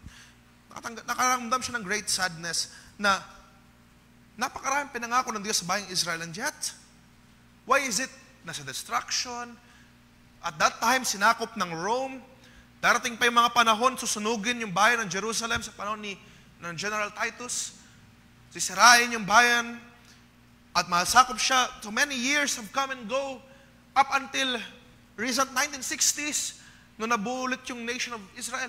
Imagine, from that time span, yung mga Hudyo ay nag-scatter. Imagine that. At knowing, tayo ng mga Christian, alam natin na piling bahay nito ng Diyos. Dapat sila makatanggap ng mga great promises of God. Pero why has this come to be? So, inaalala ni Pablo, ang Diyos ay mabuti sa bayang Israel. Sa Old Testament pa lang, pinapakita na ng Diyos kung gaano siya kabuti sa bayan ng Israel. Napakarami niyang ginawa. Pero, ang Israel ay pasaway. Ang Israel ay paulit sumuway sa kautusan ng Diyos. Kaya nauwi sila ngayon sa countless ng paikibaka, countless na destruction. Pero it does not mean, okay? It does not mean na ang Diyos ay nag-fail sa kanyang salita. Dahil sabi nga ng Diyos, di ba? Sabi ng Diyos sa bayang Israel, di ba? Kasamahan ng Diyos ang bayan ng Israel. Di ba? Pero bakit ngayon parang dumating yung panahon, at the span of our history, bakit dumating yung panahon na walang Israel? Walang nation of Israel? Kala ko ba, ang Diyos ay hindi nagsinungaling? Pero, what Paul says here is that God has not failed His word. Totoo yun. Hindi pinabayaan ng Diyos ang bayan. Pero, Paul introduces the idea na sa bayan ng Israel ngayon, meron dyan talaga na mga hindi na pure na Israelites. Mga halo. Mga mixed. Tawag natin, mixed multitude. Even sa panahon ni Moses, diba sa panahon ni Moses, mga tao din naghalo-halo. Kaya maraming mga nagreklamo, maraming mga nagasalitahan ng mga against kay Moses. Because of that. May mga halo na ng lahi. At sa panahon ngayon, ng mga Israelites ay hindi na talaga pure na Israelites. And pinapakita din ni Pablo isang storya, no? I would like to focus on this. Sa Romans chapter 9 verse 13, as it is written, Jacob I loved, but Esau I hated. What shall we say then? Is there injustice on God's part? Teka. So, sabi ni Pablo dito, sinabi ng Diyos mismo na si Jacob ay iniibig ko, si Esau ay hindi. Ang tanong ni Pablo, unfair ba? It may seem unfair, at di ba, parang hindi mo naman binigyan ng chance ng Diyos. So, baka naman magbago pa si Esau. Diba sa panahon ngayon, ganyan? Baka nang i-judge yung tao agad, baka pwede pa magbago yan. Baka magiging mabait pa yan. Pero you know what, mga kabataan, God knows everything. From the start to the end, alam na ng Diyos. And He will not have a decision without a basis. Hindi siya magsasabi ng ganito kung wala siyang basehan. Or kung sabihin niya na, to borrow a term, trip-trip lang. Kundi, pinakita ng Diyos ang pag-ibig niya kay Jacob, it's because of what will happen sa kanilang mga buhay. At ang sabi dito, hindi unfair ang ginawa ng Diyos, sabi sa verse 15, dahil He says to Moses, I will have mercy on whom I have mercy, and I will have compassion on whom I have compassion. So sa verse 16, so then it depends not on human will or exertion, but God who has mercy. Pinakita dito yung istorya nila Esau at ni Jacob. na hindi ito dahil ikaw ay nag-exert ng effort para makilala yung pangalan mo sa church, maging isa kang famous na minister worker, or marahil makapunta ka sa maraming mga lugar at kilala ka si brother ganito, si sister ganito, o marami yung pinupunta ng mga ministries. It's not because of our efforts kaya tayo nakatanggap ng biyaya, kundi dahil merong Diyos na mabiyaya, kaya tayo lahat ay nakatanggap ng biyaya. That's it. Sabi sa awit, di ba? It's not because of what you've done, but it's because of who He is sa ating buhay. At sabi pa niya doon, sa pamamagitan ng mga bagay nito na nangyari, nangyari ang mga bagay na hindi maganda, hindi maiinam sa paningin ng bayan ng Israel. Nangyari ang mga calamities, ang mga sakuna, ang mga, may trouble sa Israel. Nangyari ang mga bagay na yan, hindi para maluwalhati yung bayan. Okay? Hindi para maluwalhati yung bayang Israel. Kundi ang purpose na lahat ng mga bagay na yan is to glorify God. Upang maluwalhati ang Diyos. Okay. Let us read verse 22. So, ito na lamang mayroon pa tayong ilang pang verses. 6 chapters pa. Pero kunti na lang yun. Dahil dito yung pinaka-bulk ng idea ni Pablo. Sabi sa Romans chapter 9 verse 22, what if God, desiring to show His wrath and to make known His power, has endured with much patience vessels of wrath prepared for destruction, in order to make known the riches of His glory for vessels of mercy, which He has prepared beforehand for glory. Nakuha niya idea? Ibig sabihin doon, sometimes God would allow or would prepare sa ating mga buhay yung mga pangit. Yung mga hindi maganda. Pero, take note of the word sa verse 23. Meron siyang pinrepare na vessels of mercy. Sabi doon, which He has prepared beforehand. Bago pa dumating yung mga trials, yung mga kabigatan, yung mga pagtitiis, yung mga temptations, yung mga sakuna sa ating buhay, meron na pala, bago pa nun, meron na nakahanda na biyaya. Meron na nakahanda na solusyon. Bago ka pa magkasala, bago ka pa makaranas ng matinding kabigatan, bago ka pa makaranas ng matinding trial of your life, may nakahanda na solusyon. May nakahanda na lunas. May nakahanda na pangtapal, panglunas sa mga bagay na dinadanas mo ngayon. So God will let these things happen. Darating ang mga matitinding sakuna. Darating ang mga bagay. Sometimes it's not good. It's not great. Pero know this, mga kabataan. Alamin niyo ito, na meron na nakahanda ang Diyos beforehand. Bago pa mangyari yung mga problema mo, may nakahanda na ang Diyos na solusyon para sa iyo. Bago pa mangyari yung mga matitinding kabigatan sa iyong buhay, meron na nakaprepare glory for vessels of mercy, which He has prepared beforehand. Bago pa dumanas niyan, He has already prepared your solution. Para ano? Para hindi ikaw maluwalhati, kundi ang kaluwalhatian ay may sauli sa Diyos. Kaya sa panahon ng problema, huwag mo nang ipilit. Just go to God. Dahil nakahanda na, bago mo padanasin niya, nakahanda na ang kanyang solution para sa iyo. Ang Israelites, sa chapter 10, ito yung sa maikling chapters. Ang Israelites, ganito yung kanilang idea. Sila ay malapit sa Diyos through their mouths, through their actions, pero ang kanilang puso ay malayo sa Diyos. They want to accomplish the law. Gawin mo ito, gawin mo yan. Pero nakalimutan nila ang Diyos na nagbibigay ng grace, ng mercy. Nakalimutan nila ang Diyos na Siya ang nag-extend ng kanyang kamay. Hindi lamang sa pamamagitan ng paggawa ng kautusan para, katulad sa mga tao ngayon, di ba, kapag gumawa ang mga stereotypes sa bata, kapag gumawa ka ng mabuti, dadalawin ka ni Santa Claus. Dadalawin ka, bibigyan ka ng regalo. Pero God is not like that. Na kapag gumawa ng mabuti, bibigyan ka ng regalo ng Diyos. Hindi ganun lang ang Diyos. God is rich in mercy and grace. Hindi ito sa ating mga gawa para magkaroon ka ng mga blessings. Gawa ka ng mabuti, blessings. Hindi ganun.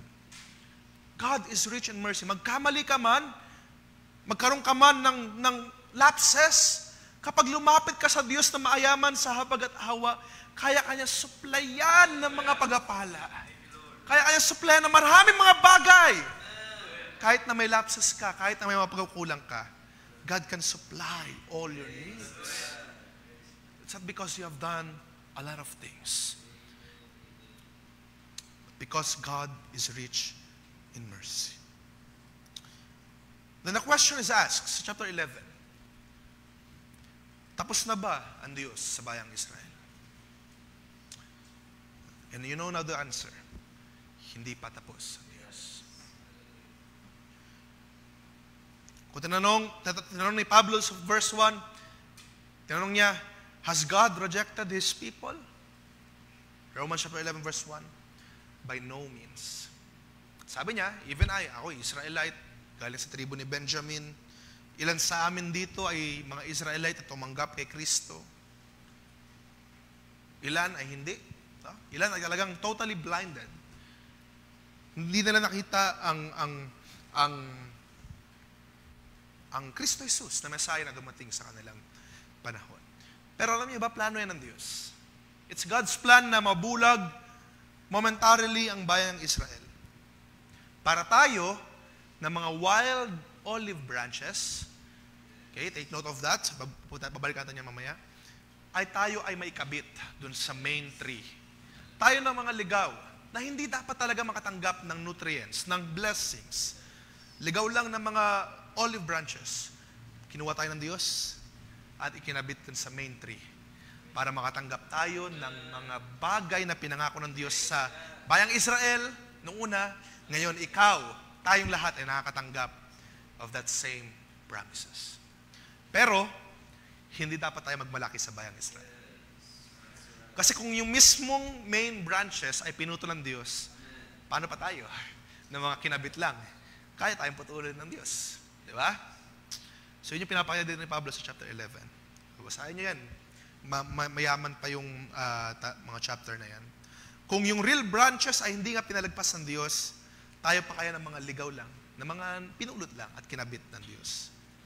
Pero alam niyo ba, sabi dito sa last part ng chapter na ito, this is a mystery. May pinakita si Pablo ng mystery.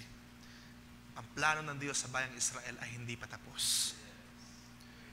Darating ang panahon, darating ang araw, darating ang oras na ang bayang Israel ay i-acknowledge ang ating Panginoong Kristo Jesus ay Diyos. Darating ang araw, may kita nila lahat that Jesus Christ is the Messiah and He is the Lord. Hindi pa tapos ang plan ng Diyos sa bayang Israel. Kaya tayo nag-aantay ng mga news, nag-prepare, nag-wait tayo sa mga news sa bayang Israel. Because God's plan is not yet done sa bayang ito. Kaya sabi dun sa verse 29, kaya sabi ni Pablo, dahil ang mga gifts and calling of God are irrevocable. Bakit? Pagkaman momentarily na bulag ang bayang Israel, pero hindi pa tapos ang plan ng Diyos. Kasi yung pagtawag sa kanila at yung paghirang ay hindi nababago. Sila ay piling bayan at meron pang plano ng Diyos para sa kanila. Hindi man in-specify ni Paul dahil di niya rin alam, di ba? Pero it will happen, mga kabataan. Hindi pa tapos ang plano ng Diyos sa bayang Israel. Time will come, ang pagkabulag ng Israel ay aalisin at sabi sa last verse, the deliverer will come from Mount Zion. Make it nila, Jesus Christ is Lord. Now, as we conclude this chapter, ano ba ang nais sabihin ni Pablo? If we would go back sa ating presentation slide, ang last part, ano ba ang gusto niya talagang i-address sa letter na ito? Is that gusto niya na makita ang isang united na iglesia. A united church. Dahil nagkakatalo-talo yung bayang Israel, yung mga Greeks, yung mga Gentiles, nagkakatalo-talo sila. Pero what God has designed for them is to be united, is to be as one. That is why, through chapter 12 to chapter 15, sama na rin natin yung closing, yung chapter 16, tsaka yung doxology niya. Through those chapters, God wants for this church ay may-unite. Alam niyo ba, mahalaga sa Diyos ang pagkakaisa? Kaya nga maraming mga examples through Paul, inspired by God, maraming mga examples ng Diyos na ang Church of God is a one body, di ba? Meron pang isang account sa Bible na one faith, one baptism, one Lord. So God, it's very important for God, for His church, His bride, to have a unity. Isang mind, isang kaisipan. So hindi dapat nagtatalo-talo, nag-aaway-away, nagbabahabahagi, maraming mga usapan na paggrupo-grupo. God wants His church, His bride, na magkaisa. At anong pinapakita doon sa chapter 12? Sa chapter 12 ng Romans, anong unang sinabi doon ni Pablo? Familiar tayo doon lahat. Di ba? Present your bodies as a living sacrifice, holy and acceptable to God. Ano pinapakita doon ni Pablo? Kung yung bayang Israel ay nag-sacrifice ng hayop, there is a greater sacrifice. Na hindi lamang yung Gentiles, or hindi lamang yung bayang Israel, hindi lamang yung Gentiles ang kailangang gawin. Kasi, at this time, in-enforce ng Israel, gawin niyo to, mag-sacrifice din kayo sa Diyos para maligtas. Pero ang sabi ni Pablo, there is a greater sacrifice. Present yourself. Yung buhay mo. Hindi lamang yung mga sheep or yung goats or yung any offering. A sacrifice, a living sacrifice of your life. Make your life a living sacrifice, holy and acceptable to God. At doon pinakita ni Pablo kung ano ba kinakailangan gawin ng iglesia, ng church. Greater than this offering, di natin kailangan pumunta ng Jerusalem para maghandog sa Diyos. Present your life as a living sacrifice.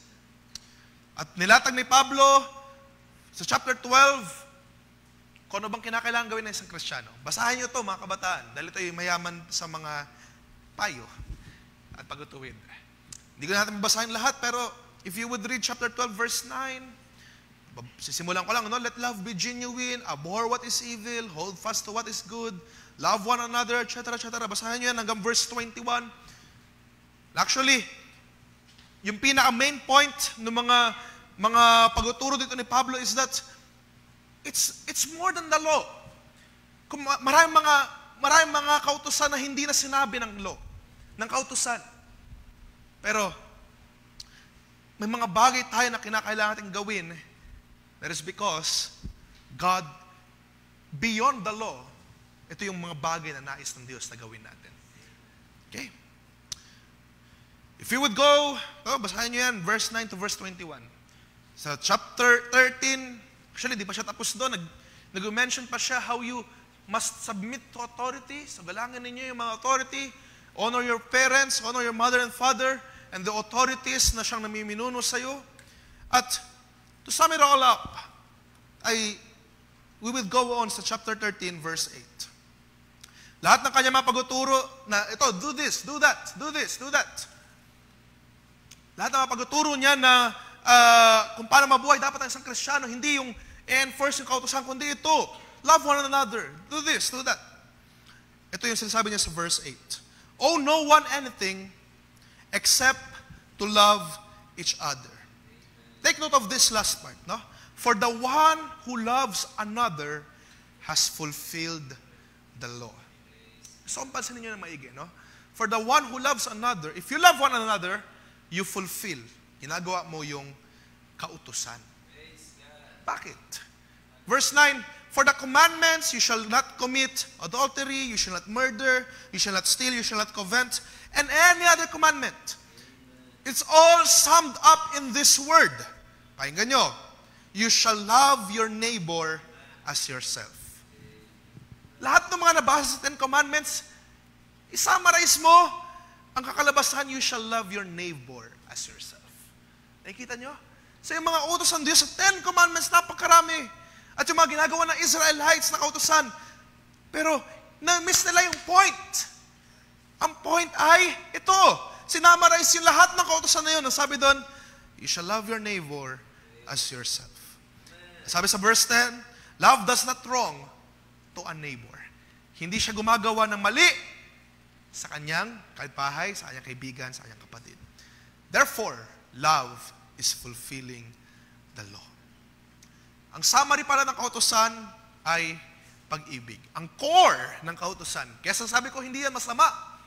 Dahil ang kautosan, ang pinaka-core niya na pinapakita ng Diyos talaga ay ang pag-ibig. Pero ang mga Hudyo hindi na nakita yun. Gusto nila, obey, gawa.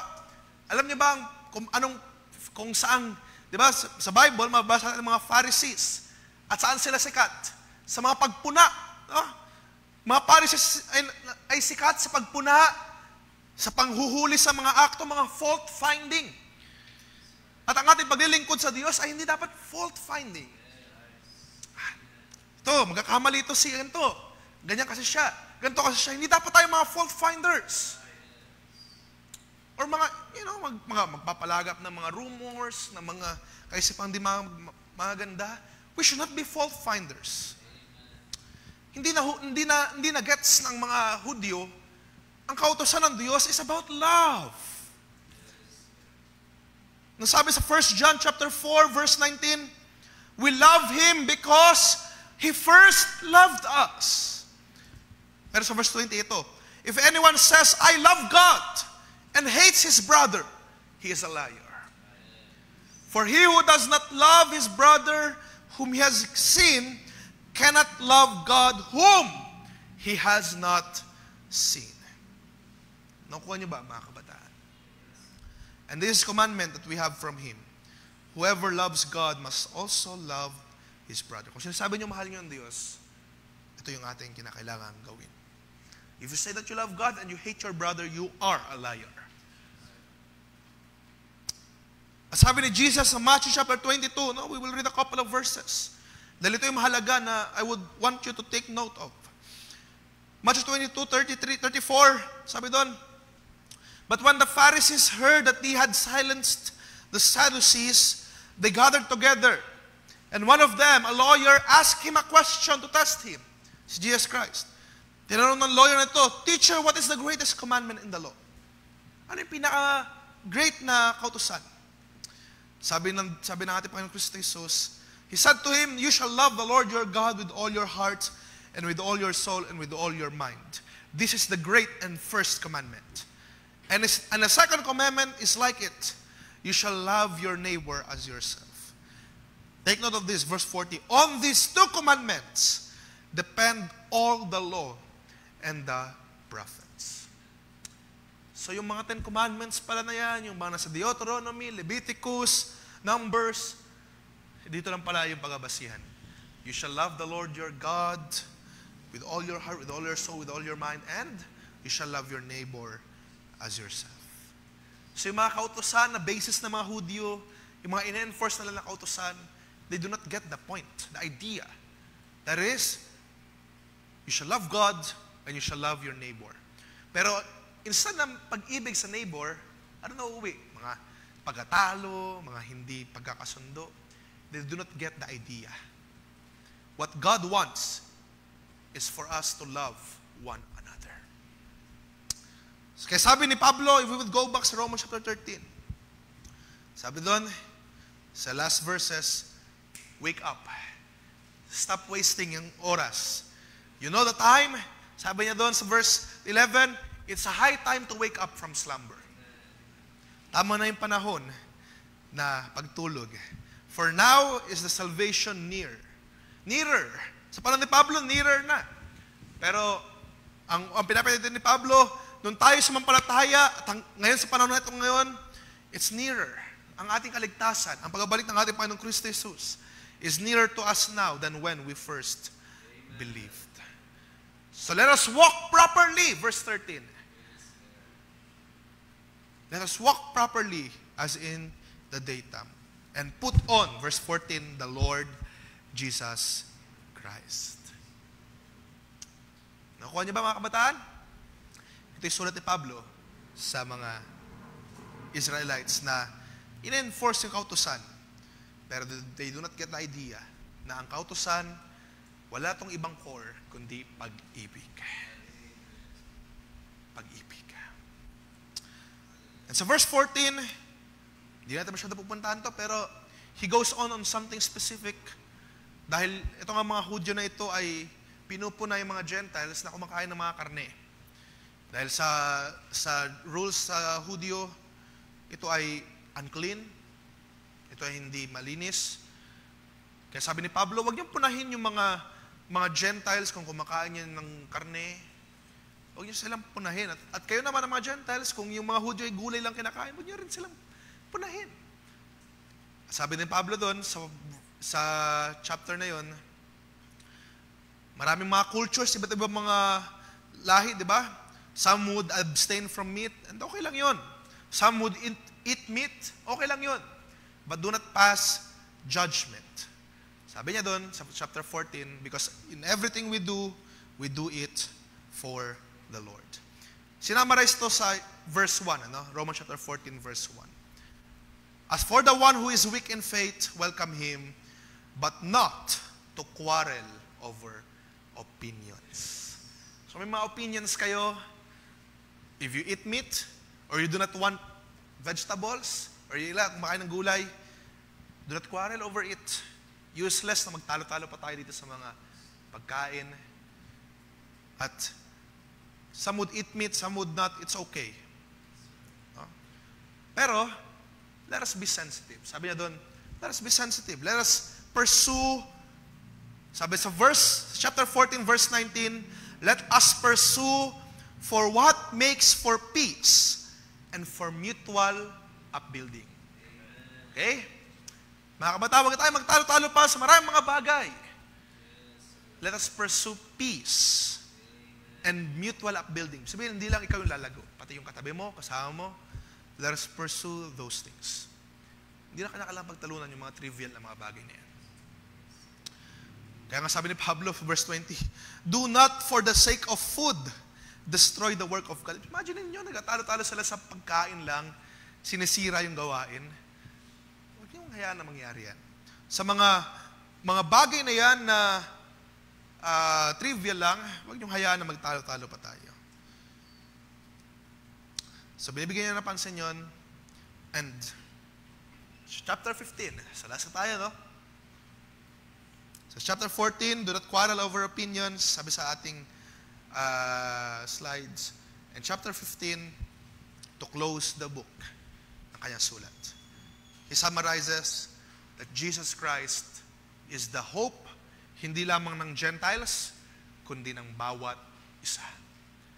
Ang ating Panginoong Kristo Jesus ang siyang pag-asa, hindi lamang ng mga Gentile, kundi ng mga Hudyo, ng lahat. Sabi doon sa chapter 15, verse 1, I would like to read this at tayo magtatapos na. Okay. So verse 8 na lamang.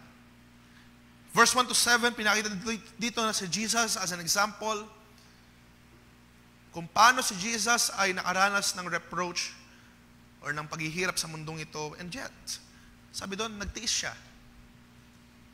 Para ikaw ay maligtas, maaari tayong ganap. How much more tayo? Para lang, sabi sa binasa sa chapter 14, para ma-build ang unity of the faith. Para tayong lahat ay mapayapa. Magtatalo ba tayo? Kung ang pinakita ni Jesus Christ ay pag-itiis para maligtas tayong lahat, yun din dapat ang ating gawin. Sometimes, may mga bagay na hindi na kinakailangan salitain. Magtiis. Hold your peace. Sometimes may mga bagay na hindi natin kinakailangan i-pry. O ibig sabihin ng pry, usisain pa. Let us, sabi doon, pursue what gives peace and mutual upbuilding. Okay? Yung mga bagay na hindi natin kinakailangan alamin pa. Natin kinakailangan alamin lahat ng bagay. We pursue peace and mutual upbuilding. Dahil si Jesus ay example nito, nagtiis siya. Kaya niyang sabihin na ako nagmamayari ng buong mundo. Kaya niyang paulanan yung mga nagpe-persecute sa kanya, paulanan ng apoy, biglang patayin. Kaya niyang gawin yun. Pero siya ay nakita natin na example ng pagtitiis. Hindi siya nagsalita. Hindi siya nagsalita ng against sa mga taong nagpe-persecute sa kanya. He hold his peace. At sabi pa nga niya doon sa pagkamatay niya sa krus, Father, have mercy on these people. Hindi nila alam ang kanilang ginagawa. And Jesus is the example. Let us all read sa Romans chapter 15 verse 8 ang mga bagay na ito. For I tell you that Christ became a servant to the circumcised to show God's truthfulness in order to confirm the promises given to the patriarchs. And in order that the Gentiles might glorify God for His mercy. As it is written, therefore I will praise you among the Gentiles and sing to your name. And again it is said, rejoice, O Gentiles, with His people. And again, praise the Lord, all you Gentiles, and let all the peoples extol Him. And again, Isaiah says, the root of Jesse will come, even he who arises to rule the Gentiles. In Him will the Gentiles hope.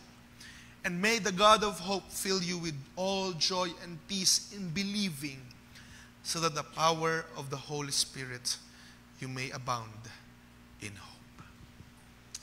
So, at doon, nagwakas yung sulat ni Pablo sa Roma. So marami pa siya mga binati sa chapter 16, pero dito pupuntahan ng mga bagay niyan. Alam niyo,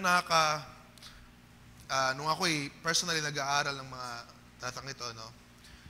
It's a journey. Napakarami niyang pinuntahan, napakarami niyang mga sinabi, and yet, it points only to our Almighty God. Lahat tayo makasalanan, hindi tayo makakatanggap ng biyaya, pero namatay ang ating Panginoong Kristo Jesus para tayo makatanggap ng biyaya.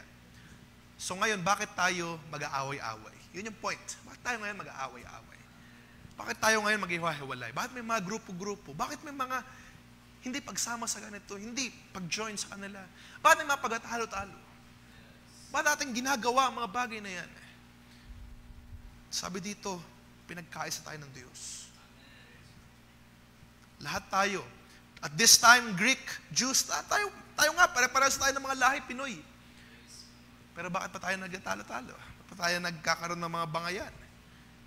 God wants His church to be united, to be as one.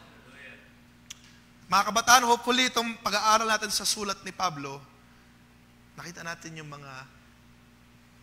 kayamanan ng sulat ni Pablo. And also, nakita natin higit anong purpose ng Diyos.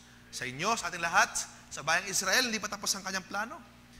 Pero ultimately sa ating lahat, what God wants is that for you, at binasa yung last verses, no? For you, for me, Gentiles, Jews, ay magupuri sa Diyos. That's what God wants. And what is the purpose of this letter? Alam ko nakuha nyo na anong purpose. So that we would live as Christians na pinag-isa sa pag-ibig ng Diyos.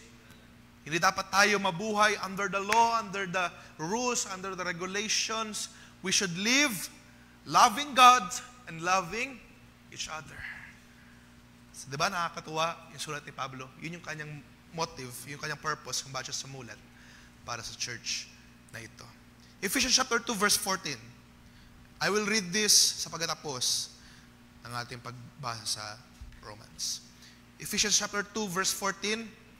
For He Himself is our peace, who has made us both one, and has broken down in His flesh the dividing wall of hostility, by abolishing the law of commandments expressed in ordinances, that He might create in Himself one new man in place of the two, and so making peace. And we might reconcile us both to God in one body through the cross, and thereby killing all the hostility. At marami pang mga katalata sa mga kasulatan that would say, God only wants one body, one church. One body pero many members, many parts of the body. And this is the work of God sa ating buhay. So let us live sa mga sulat na nabasa natin sa Roma, at At I hope tayo ay nabigyan ng pagtuturo, nabigyan tayo ng mga inspirasyon sa mga bagay na ito. Marami pa mga bagay. So sinamarize lang natin yung buong chapter, yung buong book, pero marami pa mga bagay dyan na mababasa kayo. No? Na magbibigay buhay sa ating pananampalataya, sa paglilingkod sa ating Diyos. Tayo magsitayo, mga kabataan. And we will close the service sa gabing ito. Meron ba mga prayer requests? Hindi ko na babalik sa ating MC.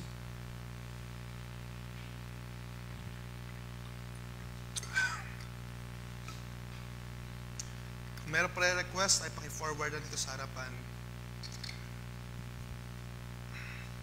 At tayo ay magtatapos sa gabing ito sa pananalangin.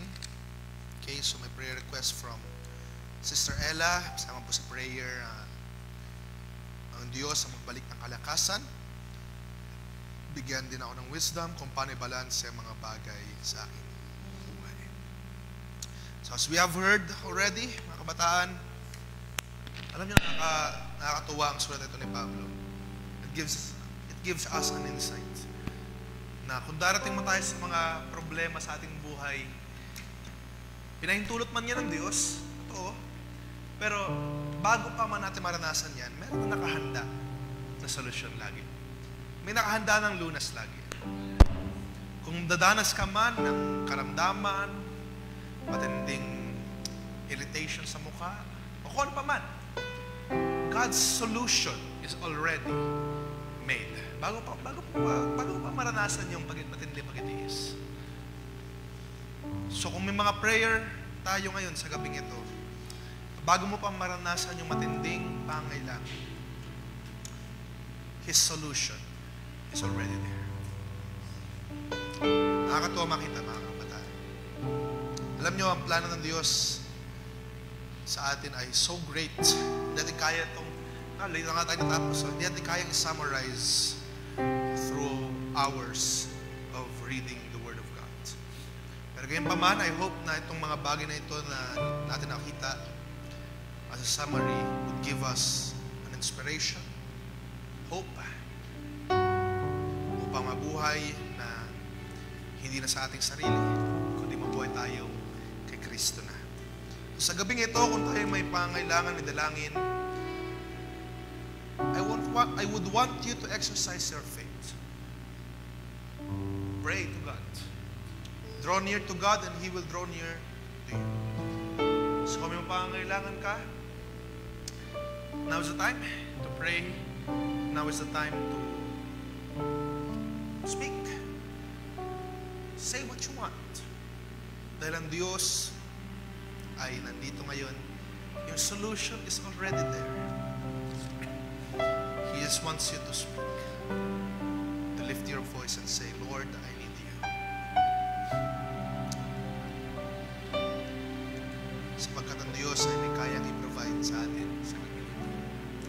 Do you believe in God's mighty hand, mighty work?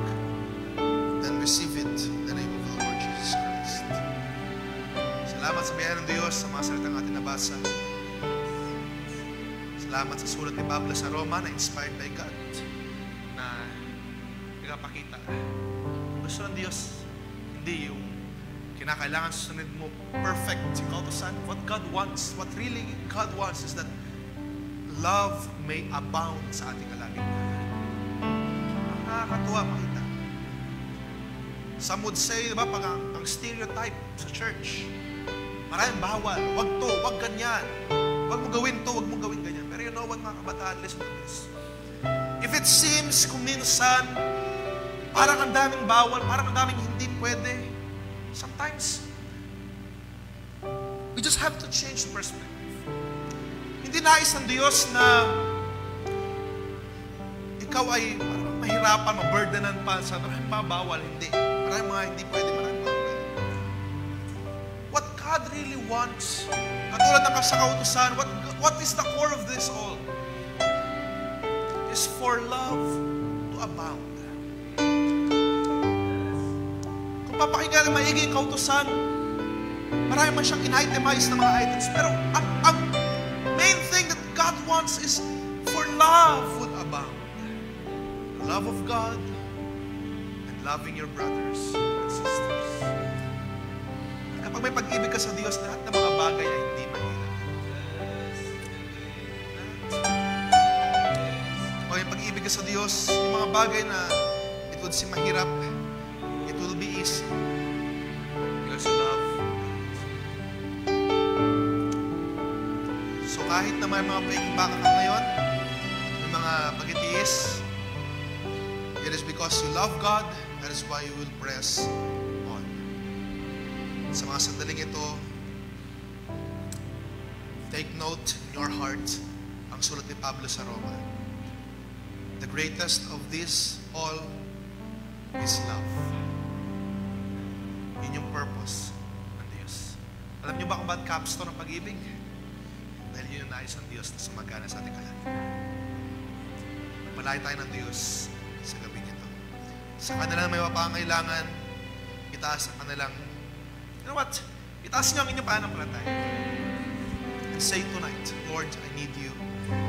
Meron akong prayer, may kahilingan ako, and I will receive it in your name.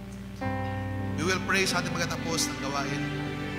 I want you to pray from where you are at tayo ay lalapit sa ating Diyos. Heavenly Father, as we close this service, we want to say, thank you, Lord. Thank you, Lord, for your